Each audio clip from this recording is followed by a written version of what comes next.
11절 말씀입니다. 히브리서 12장 10절과 11절 말씀, 신약성경 367페이지에 있습니다. 신약성경 367페이지에 있습니다. 우리 한 목소리로 함께 읽도록 할 텐데요. 같이 읽겠습니다. 그들은 잠시 자기의 뜻대로 우리를 징계하였거니와 오직 하나님은 우리의 유익을 위하여 그의 거룩하심에 참여하게 하셨느니라. 무릇 징계가 당시에는 즐거워 보이지 않고 슬퍼 보이나 후에 그로 말미암아 연단받은 자들은 의와 평강의 열매를 맺느니라. 아멘. 우리 가족분들에게도 그렇고요. 아마 이렇게 컴퓨터로 또는 핸드폰으로 이렇게 예배를 드리시고 계실 텐데 눈에 보이지는 않지만 또 옆에 계시지는 않을 수 있지만 우리 함께 예배 드리는 분들이 거기 이렇게 유튜브에 보면 몇 명이 지금 같이 예배 드리고 있는지 나와 있습니다. 그분들을 생각하면서 이렇게 이야기했으면 좋겠습니다. 보고 싶어요.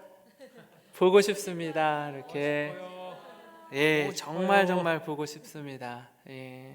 우리 성도님들 얼굴 까먹을 것 같습니다. 너무너무 보고 싶은 성도님들과 함께 또 예배의 자리로 나아갑니다. 당근과 채찍 들어보셨죠? 이 당근과 채찍이라는 말은 때로는 사람을 잘 구슬르고 또 타일러서 좋은 것으로 사람을 세우는 과정, 당근이라고 말하고요. 또 때로는 채찍으로 호두에게 혼내서 정신 바짝 차리도록 할 때 사용하는 단어입니다.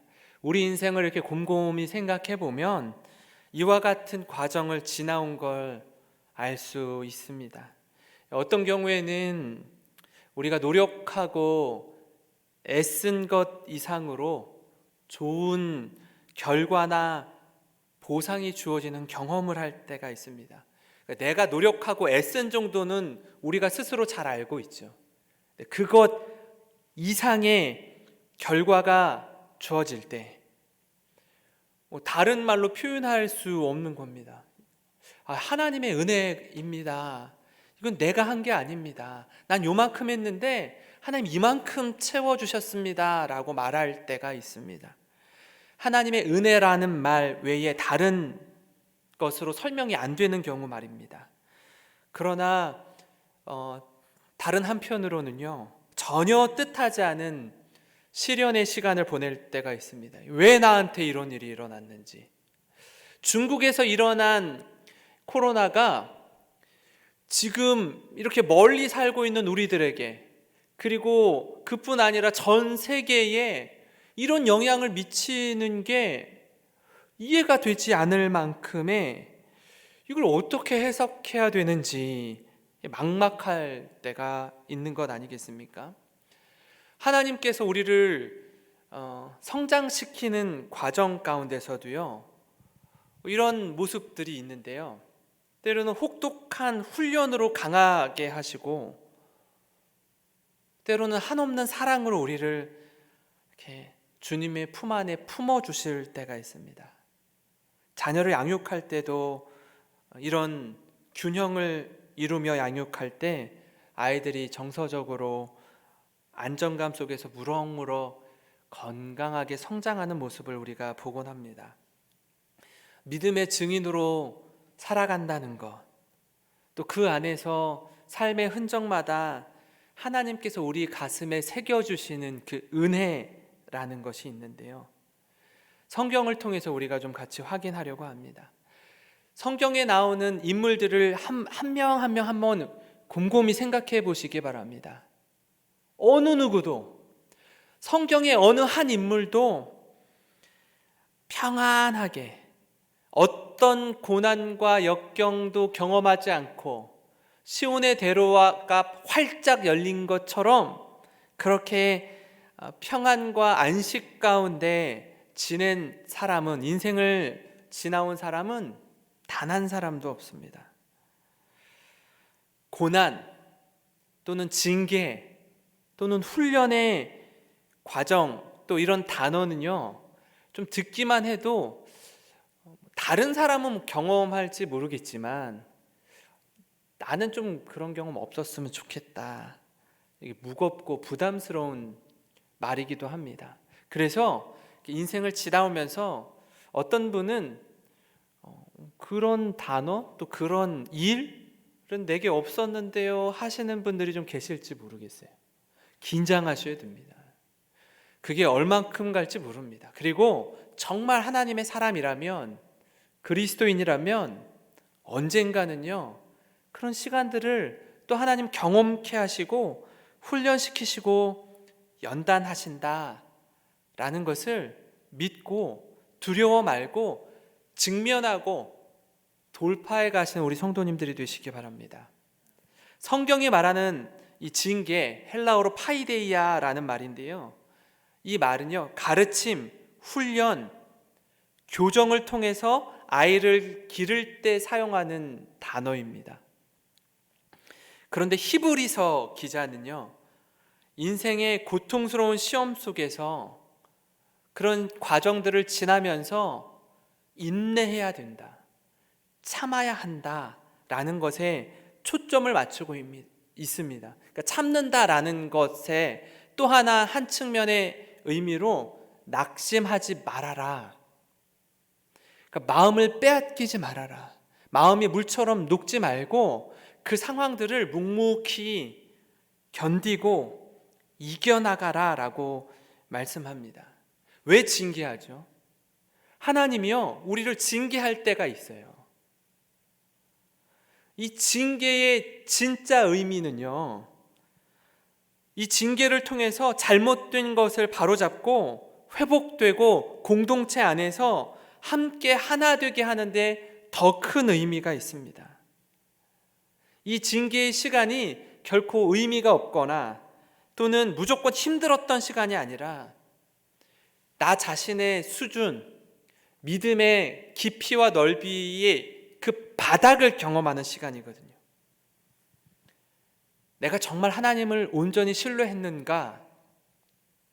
아니면 내가 지금까지 경험한 나의 경험, 나의 높은 지위, 내가 가지고 있는 인맥, 내가 지금까지 모아놓은 돈을 신뢰했는가를 확인하는 시간이 징계와 훈련과 연단의 시간이라는 겁니다. 이 시간을 통해서 사실 우리가 한층 더 성장하고 성숙하는 자신을 경험할 수 있습니다.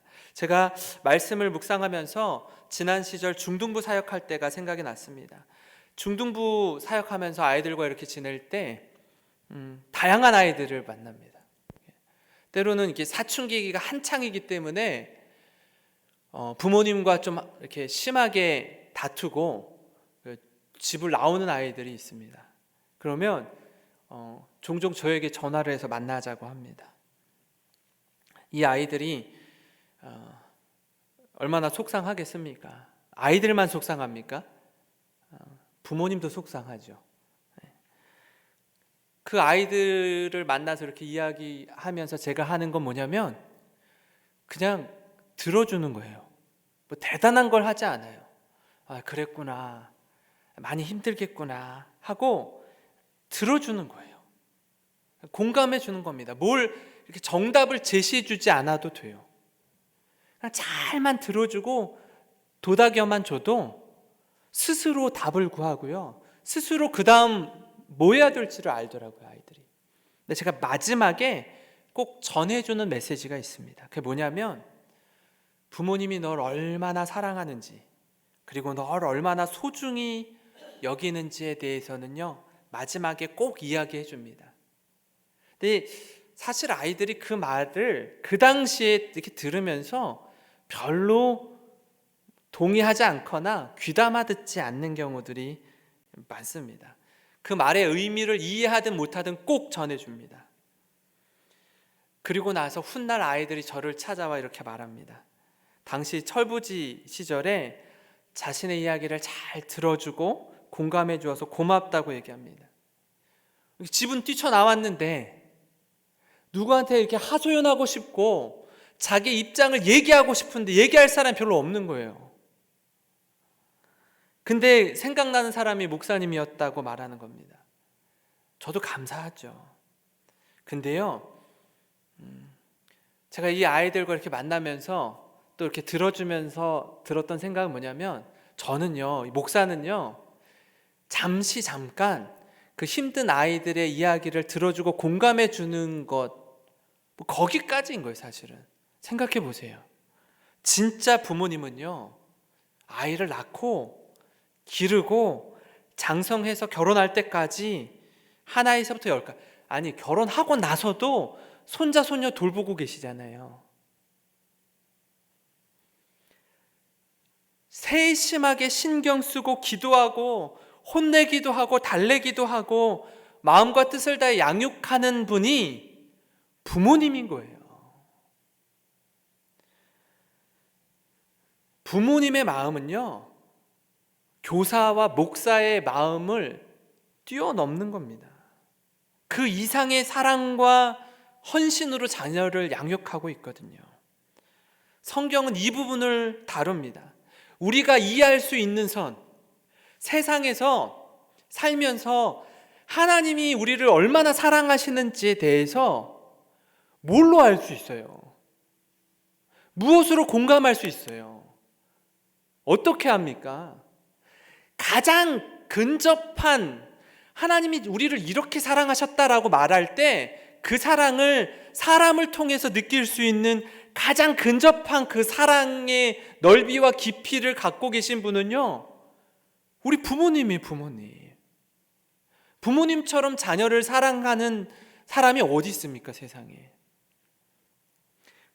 이 땅에서 누릴 수 있는 최고의 사랑을 베푸는 대상이 바로 부모님이라는 걸 전제로 오늘 이 시간 하나님의 사랑을 풀어가는 겁니다.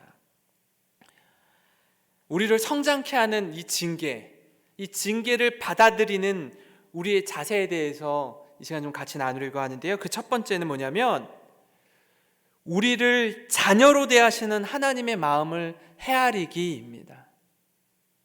우리를요, 자녀로 대하신다라는 거예요. 12장 5절 6절 말씀인데요. 또 아들들에게 권하는 것 같이 너희에게 권면하신 말씀도 잊었도다. 일러스되 내 아들아, 주의 징계하심을 경히 여기지 말며 그에게 꾸지람을 받을 때에 낙심하지 말라. 주께서 그 사랑하시는 자를 징계하시고 그가 받아들이시는 아들마다 채찍질 하심이라 하였으니.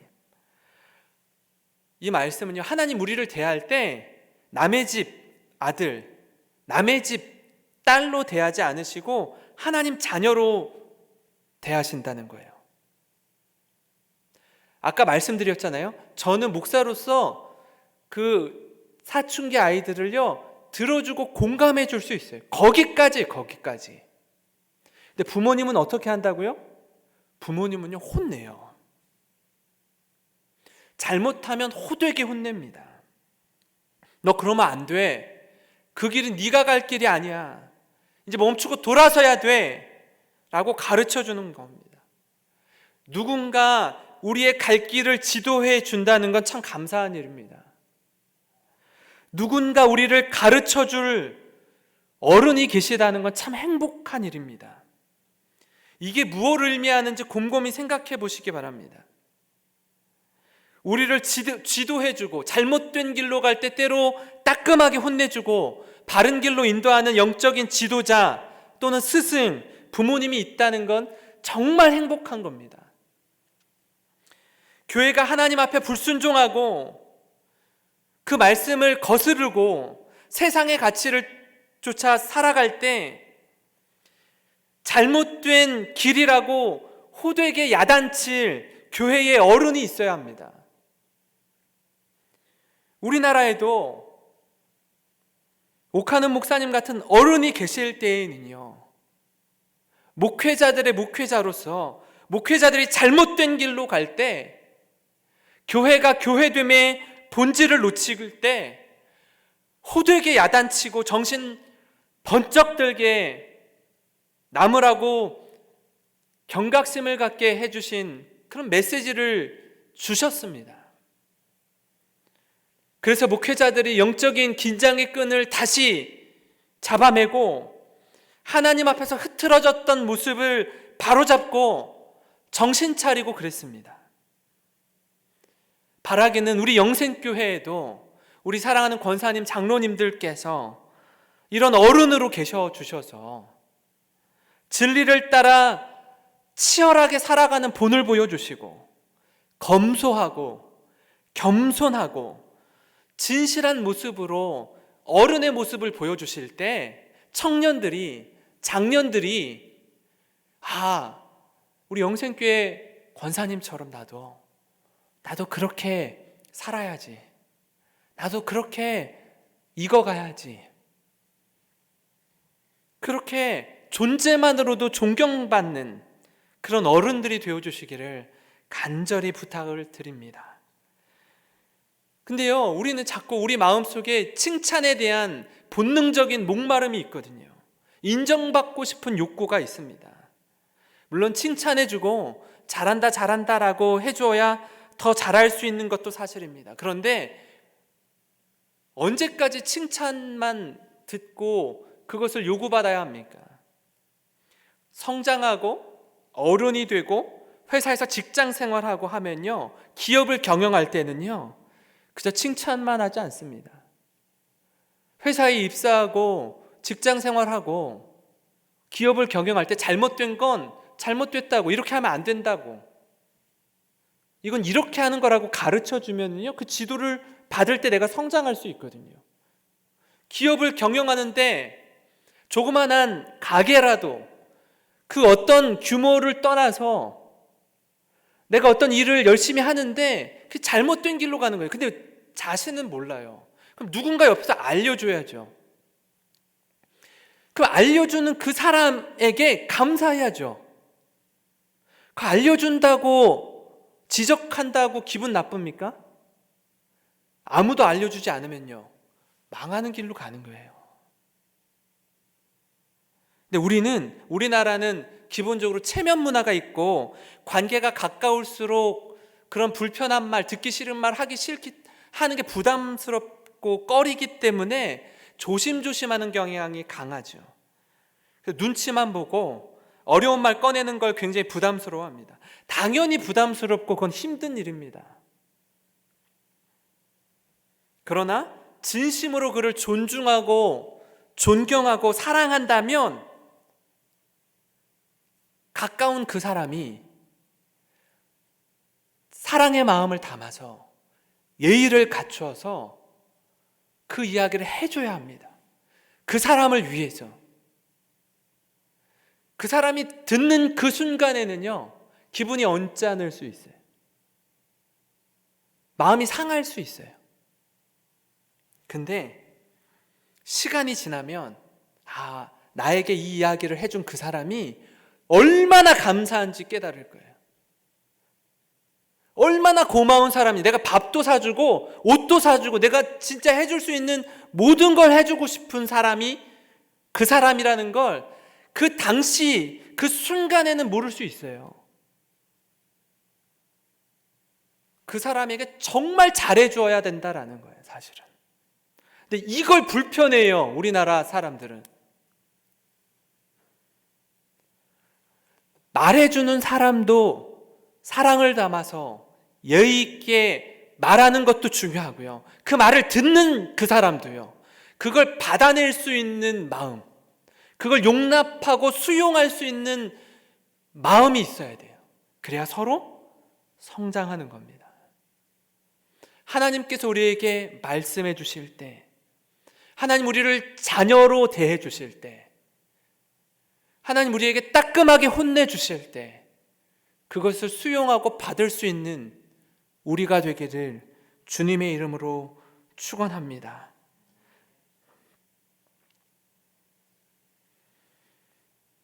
잠언 3장 12절 세번역 말씀으로 보면요, 이렇게 말씀해요. 주님은 당신이 사랑하시는 사람을 꾸짖으시니 마치 귀여워하는 아들을 꾸짖는 아버지와 같으시다라고 말씀해요. 우리를 귀여워하신대요. 귀여워하는 아들을 꾸짖는 아버지와 같다라고 말하고 있습니다.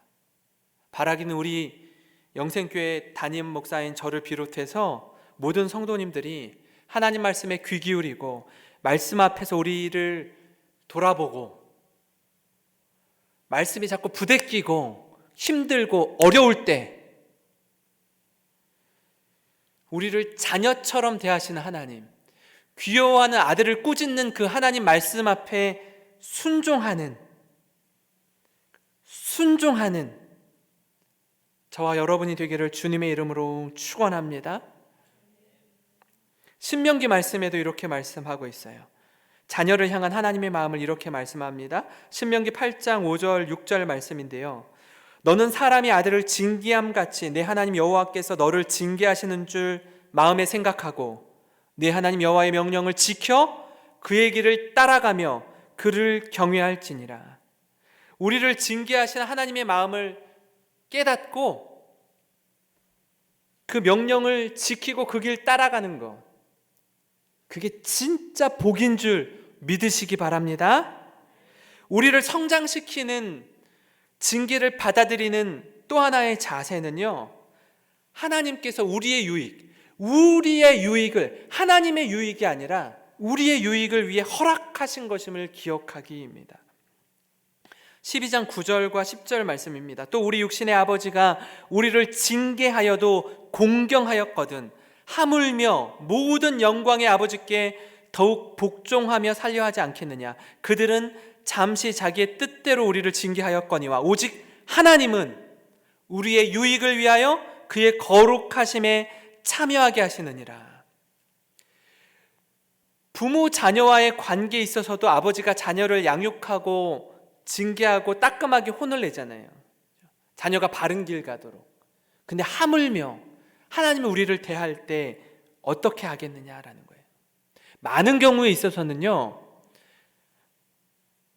징계받을 때, 혼날 때 그 순간에는 사실 잘 깨닫지 못해요. 우리가 그 순간에는요, 울거나 마음 아파하거나 왜 나한테 이렇게 대하냐고, 나 너무 힘든데, 이렇게 투덜대거나 원망할 때가 있어요. 성장한 후에 깨달아요. 부모님 날 이렇게 호되게 훈육한 거는 이런 이유가 있었구나. 뒤늦게 감사하는 겁니다. 하나님께서 우리를 징계하실 때도 마찬가지예요. 하나님 혼자 영광받고 하나님 혼자 많은 것 누리고 우린 고생하고 우린 탈진하고 우린 지치고 그러기 위해서 우리 혼내는 게 아니라 오늘 말씀처럼 우리의 유익을 위해서 우리를 징계하신다라는 것, 그걸 기억하셔야 합니다. 그래서 우리를 다듬으시고 성장시키시고 돌이키는 은혜를 경험하는 것이 유익인 줄 믿습니다. 징계와 고난 가운데 가장 어리석은 사람이 어떤 사람인지 아십니까? 그러면 징계가 무조건 유익입니까? 고난이 무조건 유익입니까? 그렇지 않아요. 가장 어리석고 안타까운 사람은요, 엄청난 징계를 받고 엄청난 고난과 아픔을 있는 그대로 다 겪은 후에 그 어떤 것도 깨닫지 못하는 사람, 그런 어리석음을 범하는 그 사람은요, 모든 징계와 고난이 그에게 유익으로 받지 못한 사람이에요. 가장 불쌍한 사람이에요. 가장 안타까운 사람이에요. 왜 내게 이런 일이 일어났는지에 대해서 돌아보지 못하는 거예요. 안 되는 줄 알면서, 크고 작은 일을 겪을 때 안 되는 줄 알면서도 죄의 길로 가고 하지 말아야 할 것들을 내 욕심을 따라하고 미혹을 받아 할 때가 있지 않습니까?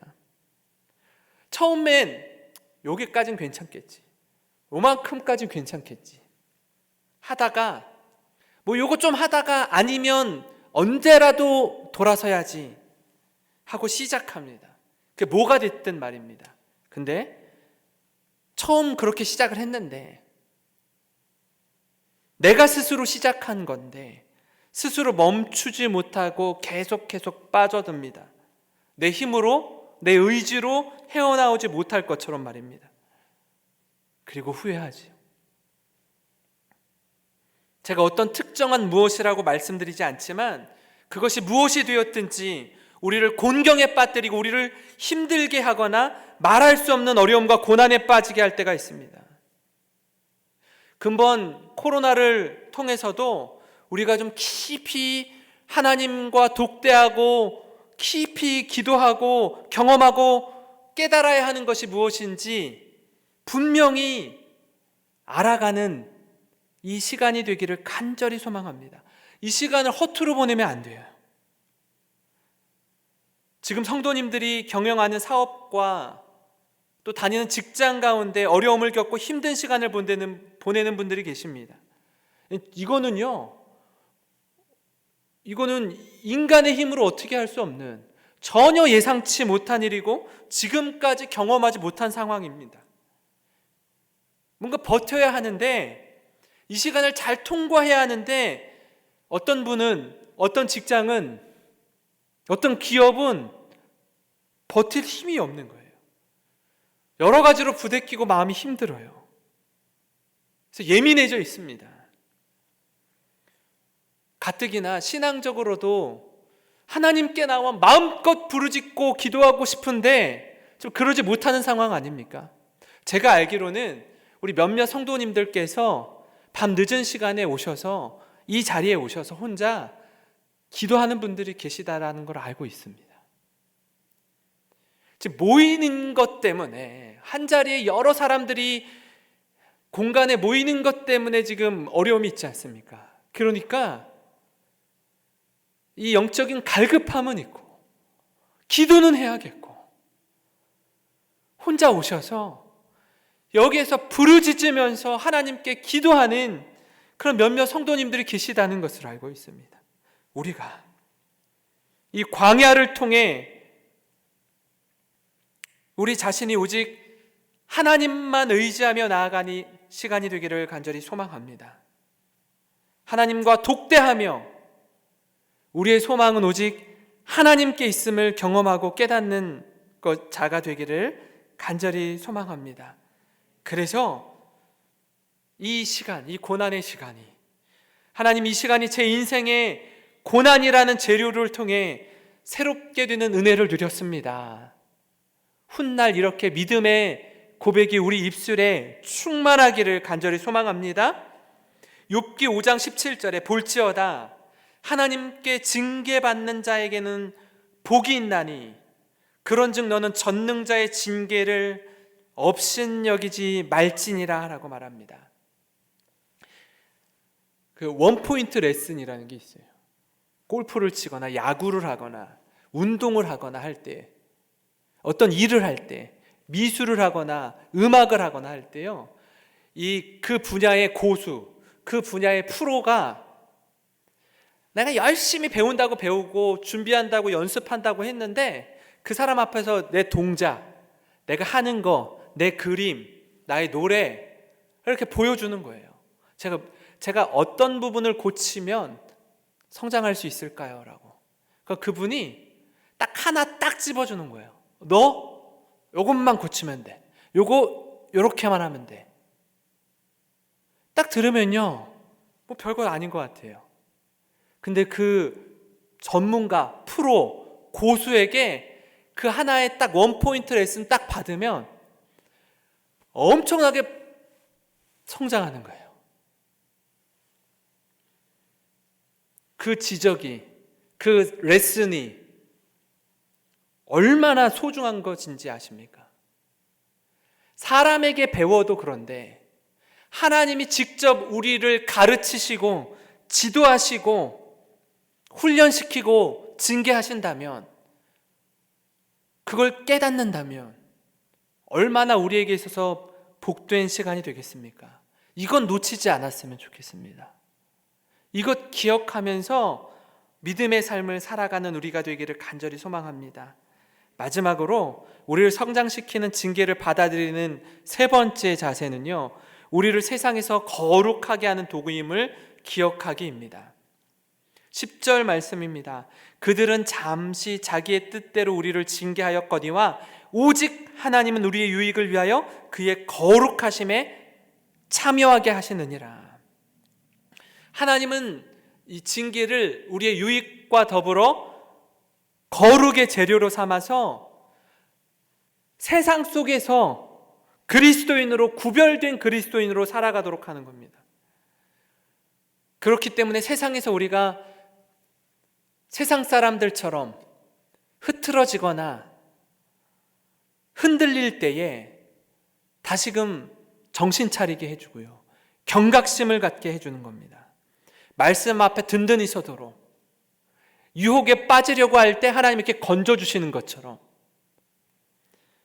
구별된 존재로 세우는 과정, 그것이 바로 징계를 통해 우리가 얻는 유익입니다. 베드로전서 1장 16절에 기록되었으되 내가 거룩하니 너희도 거룩할지어다 하셨느니라 라고 말씀합니다. 하나님께서 거룩하시다라고 말씀해요. 너희도 거룩해야 된다.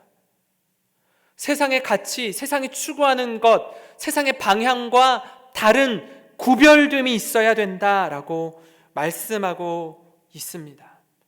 하나님의 형상대로 지음받은 그리스도인의 모습을 통해서 이 거룩함의 본질을 놓치지 말아야 합니다. 이것 잃어버리면요, 이것 놓쳐버리면 세상 교회를 향해서 손가락질합니다. 외면합니다. 오히려 세상의 걱정과 근심거리로 교회가 전락해버리는 상황이 벌어집니다. 얼마나 안타까운 모습입니까? 세상이 교회를 걱정한다고요. 교회가 세상을 품고 세상을 향해 복음을 외치고 세상을 돕고 섬기는 일에 부르심을 받은 그 교회가 세상의 걱정과 근심거리가 된다면 얼마나 가슴 아픈 일입니까? 그 주님의 영광과 교회의 거룩함을 회복하기 위해 우리가 이 어려운 때에 거룩함의 의미를 가슴에 새기고 살아가야 할 가치가 여기 있습니다. 사랑하는 성도 여러분, 이 본질을 놓치지 않고 흔들림 없이 주님 가신 그 길 걸어가며 징계 가운데 붙들어야 할 말씀 따라 구별된 자, 거룩한 자로서의 삶을 살아가는 우리가 되길 소망합니다. 그래서 세상이 우리를 볼 때, 야, 교회는 다르구나, 야, 그리스도인은 다르구나, 세상이 요구하고 세상이 보는 가치의 기준보다 훨씬 거룩하고 훨씬 높고 헌신과 희생의 본을 보이며 믿음의 길을 걸어가는 우리 군산 영생교회 공동체가 되기를 주님의 이름으로 축원합니다. 이 시간 우리 같이